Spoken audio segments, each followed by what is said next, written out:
టీడీపీలో టికెట్ రచ్చ కొనసాగుతోంది. మాధవిరెడ్డికి టికెట్ ఇవ్వడంపై అమీర్ బాబు అసంతృప్తిగా ఉన్నారు. అసమ్మతి నేతలకి కాల్ చేసినా లిఫ్ట్ చేయట్లేదని మాధవిరెడ్డి అంటే, టికెట్ వచ్చిన తరువాత ఆమె కనీసం కాల్ కూడా చేయలేదని కౌంటర్ ఇచ్చారు అమీర్ బాబు.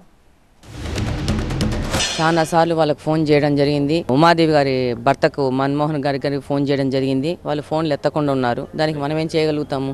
మనం ఒక ప్రయత్నం చేయగలుగుతాము. శ్రీనివాస్ రెడ్డి గారు చేశారు. అమీర్ బాబు అన్నని మాట్లాడడం జరిగింది. నేను వాళ్ళ ఇంటికి వెళ్ళి మాట్లాడడం జరిగింది. పలు దఫాలు వాళ్ళతో కూర్చొని మాట్లాడడం జరిగింది. ఈవెన్ చంద్రబాబు నాయుడు గారు కానీ పిలిపించి హైదరాబాద్లో పార్టీ నిర్ణయించిన అభ్యర్థిని గెలుచుకొని రావాలని వాళ్ళకి ఆదేశించడం కూడా జరిగింది అమీర్ బాబు అన్నకి. అలాగనే మొన్న కదిలిరా సభలో వచ్చినప్పుడు ఎయిర్పోర్ట్లో చంద్రబాబు నాయుడు గారు వాళ్ళందరికీ మరొక్కసారి పార్టీ నిర్ణయించిన అభ్యర్థిని పార్టీకి పని చేస్తే మంచిది, లేకపోతే నష్టపోతారని కూడా చెప్పడం జరిగింది. అభ్యర్థిత్వం ప్రకటించిన తర్వాత ఇంతవరకు కూడా ఆయన నా దగ్గరికి రాలేదు. ఆయన కూడా మాతో సంప్రదించలేదు. ఏదో ఒకసారి ఫోన్లో.